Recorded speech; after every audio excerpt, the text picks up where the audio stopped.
taklim kita, mari sama-sama kita membaca surat Al-Fatihah. Kita doakan orang-orang tua kita, guru kita, saudara-saudara kita, jamaah kita, dan orang-orang yang berkontribusi dalam pembangunan masjid ini yang saat ini telah kembali kepada Allah Subhanahu wa Ta'ala. Kita doakan semoga Allah senantiasa melimpahkan rahmat dan ampunan buat mereka, dan Allah jadikan kubur mereka taman-taman surga.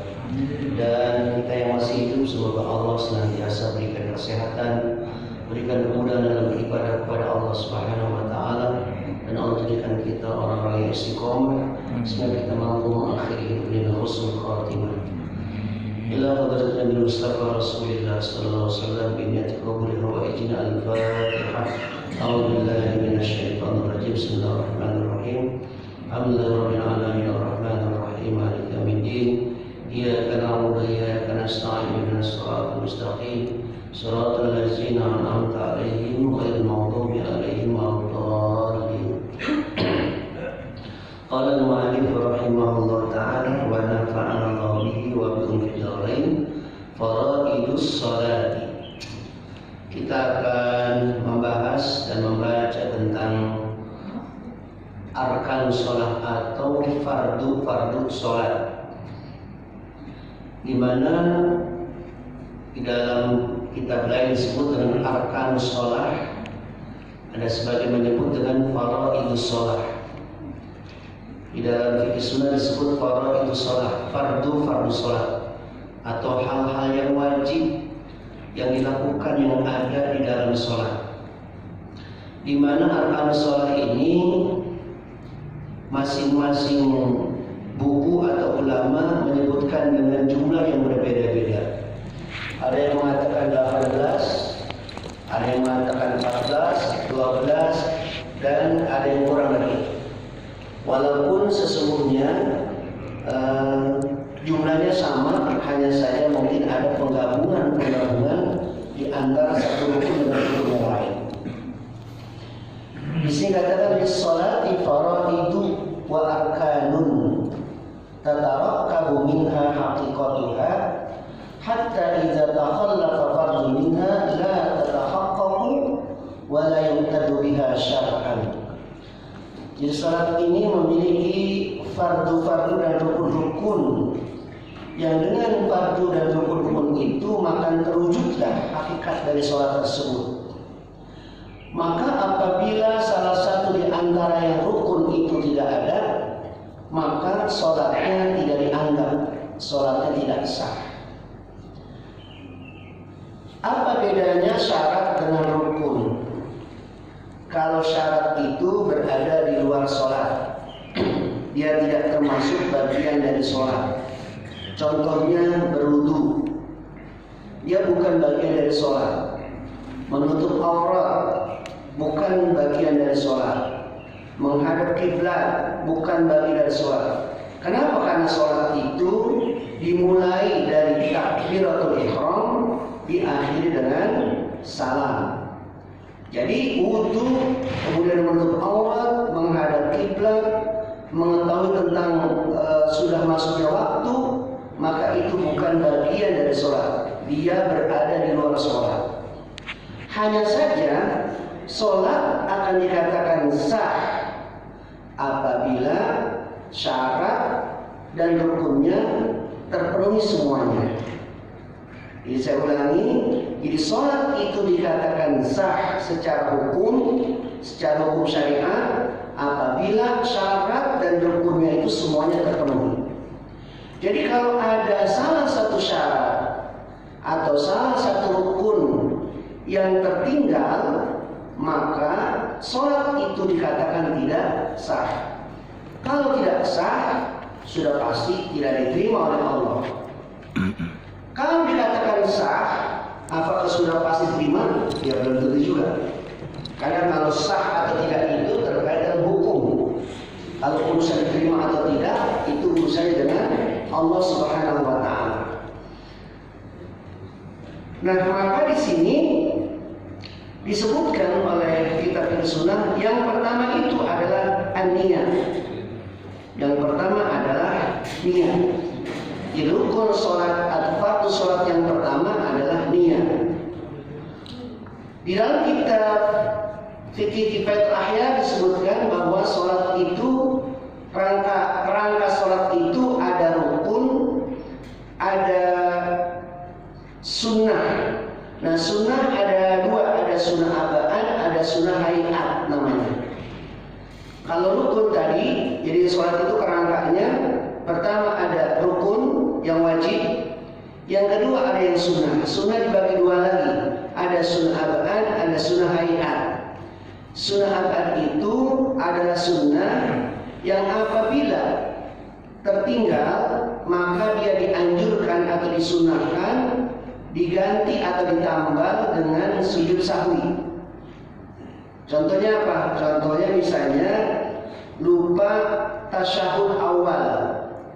Nah, tasyahud awal itu kalau orang sholat lupa, dia belum membaca tasyahud, lalu kemudian sudah berdiri, sudah hampir dekat kepada lurus tegak itu, maka dia tidak perlu kembali duduk untuk membaca tasyahud, lanjut saja meneruskan, ya karena dia sudah sampai pada titik rukun, yaitu berdiri. Tapi nanti setelah dia membaca tasyahud akhir sebelum salam, maka dia melakukan sujud sahwi, namanya sujud karena lupa. Bacaannya bacaan yang biasa saja, Subhana Rabbil A'la. Kemudian bangun dari sujud baca biasa, doa di antara dua sujud. Kemudian sujud lagi, kemudian bangun langsung Assalamualaikum warahmatullahi.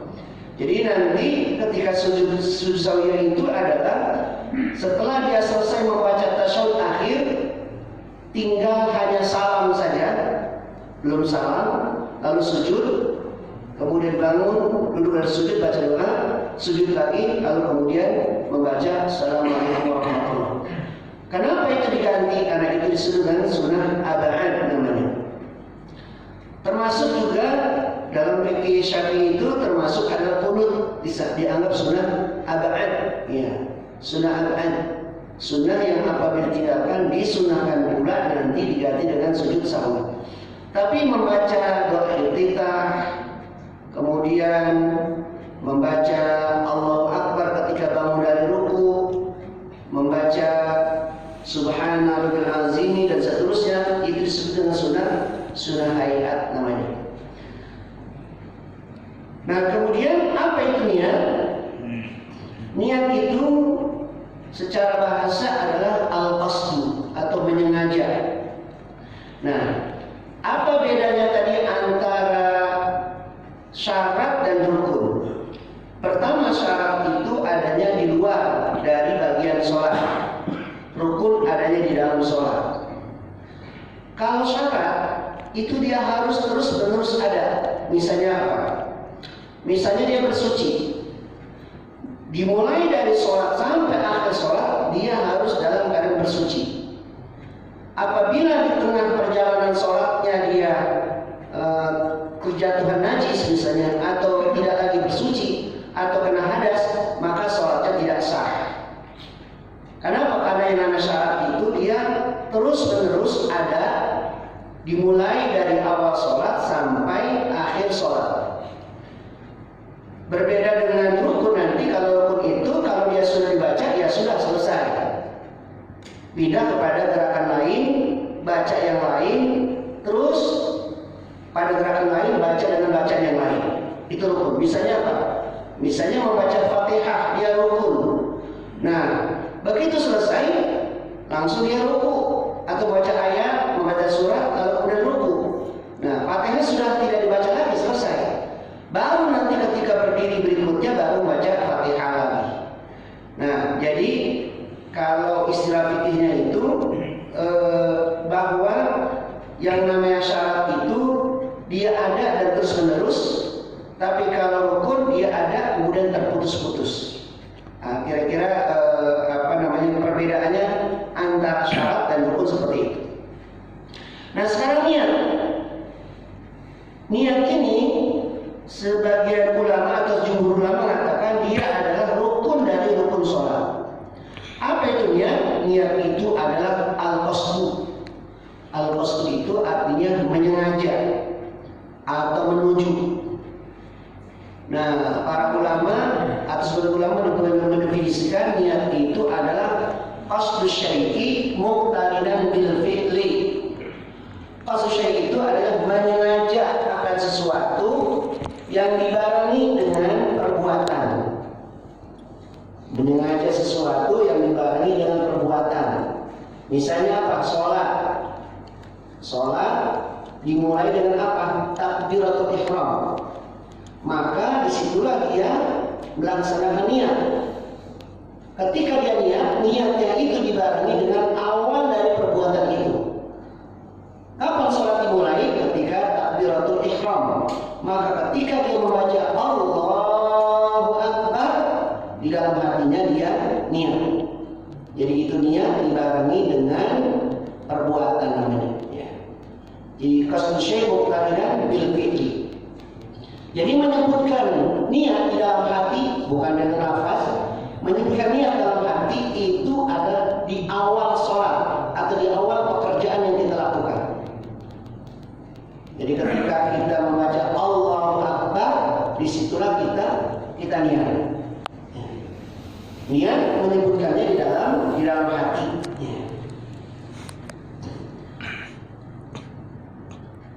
Apa dalil niat ini? Dalil yang menyatakan bahwa niat ini adalah rukun dari rukun-rukun sholat berdasarkan firman Allah Subhanahu wa taala, A'udzubillahi minasyaitonir rajim, wa ma umiru illa liya'budullaha mukhlishina lahuddin. Jadi mereka tidaklah diperintah melainkan hanya untuk beribadah kepada Allah dengan ikhlas. Jadi dalam ibadah Allah tidak butuh amalan-amalan yang tidak didasari dengan keikhlasan.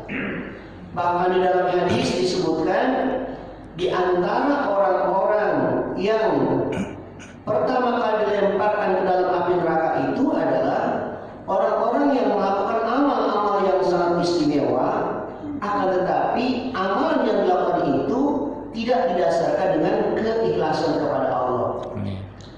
Ada yang pertama melaksanakan adalah berjihad.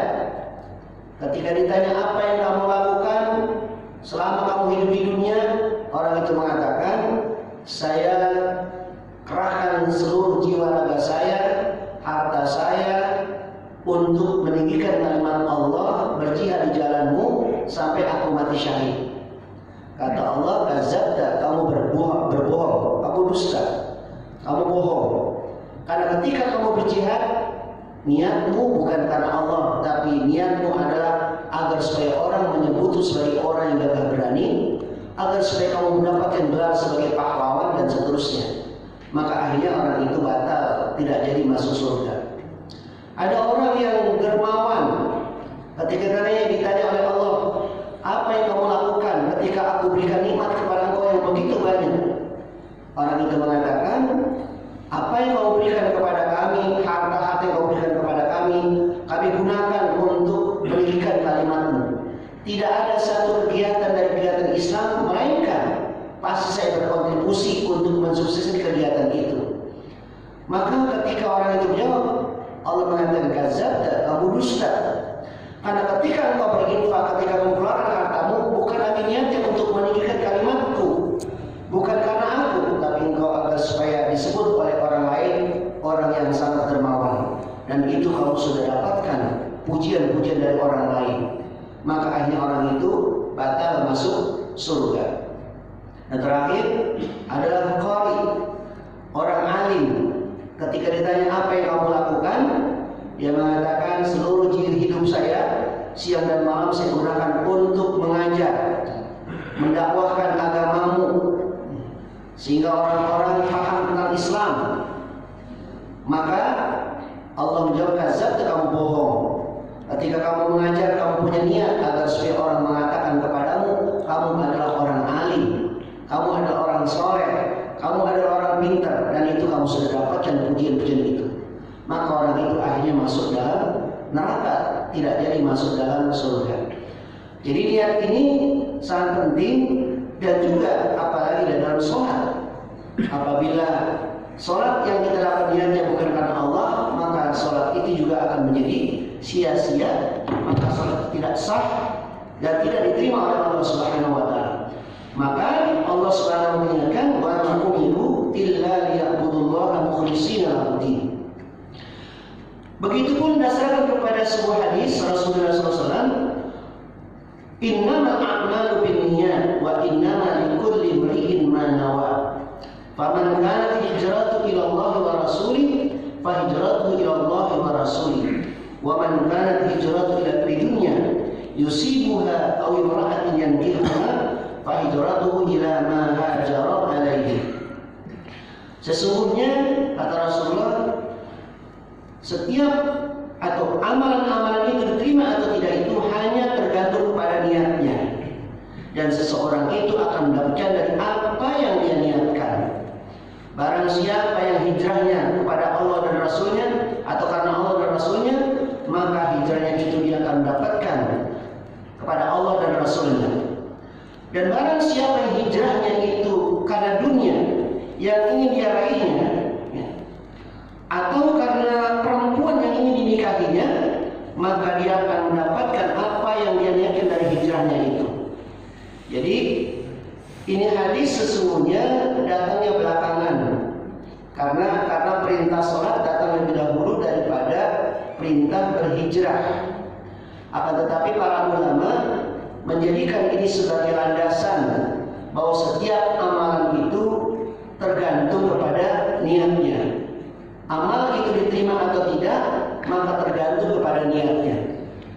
Karena ketika Rasul memerintahkan para sahabat untuk berhijrah, ternyata motivasi hijrah ada tidak semuanya sama, berbeda-beda niatnya.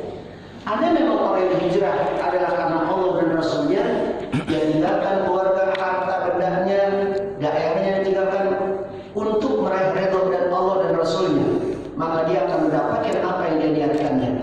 Tapi ada seorang yang niatnya itu bukan karena itu. Dia mau nikah sama seorang janda menarik ya. Dari zaman dulu saya ada ya. Dia katakan, kata janda itu, saya tidak akan mau nikah dengan kamu kecuali kamu ikut saya berhijrah kepada saya. Yang namanya orang berdemen kan susah kan? Ya. Walaupun dia ngumpet-ngumpet, supaya nggak tahu, dia lakukan itu. Ya. Berarti dia hijrahnya karena ingin menikahi seorang janda, Ummu Qais, cantik. Ya. Akhirnya dia tidak mendapatkan apa yang dia niatkan dari pahala dari Allah dan Rasulnya, tapi dia akan mendapatkan apa yang dia niatkan. Apa niatnya? Niatnya adalah menikahi seorang janda. Ya. Ya, ini memang cara untuk melumpuhkan dakwah itu sejak dahulu adalah harta, tahta dan wanita. Jadi tahta dengan segala berbagai macam dia raih, dia upayakan dari muda, dia agar supaya dia bisa meraih kedudukan yang tinggi.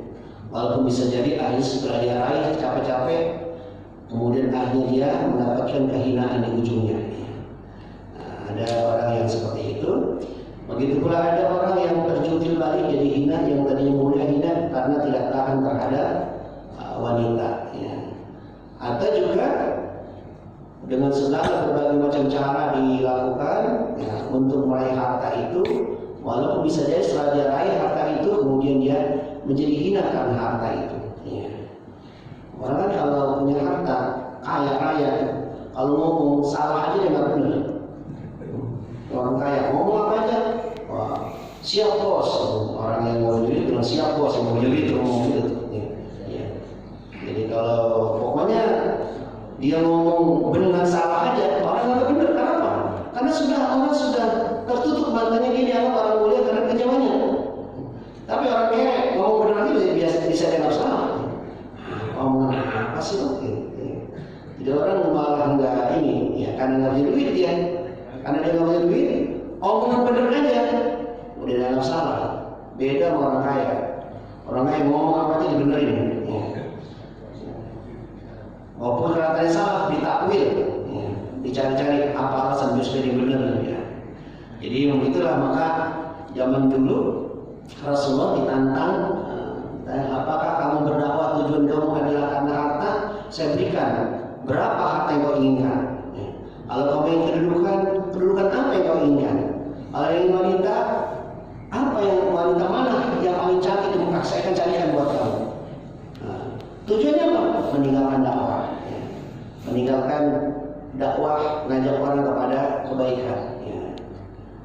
Ternyata itu sejak dahulu dan sampai sekarang ini dijadikan sebagai alat untuk melumpuhkan para duat, para dai, para orang-orang yang mengajak jalan kebenaran, yang dengan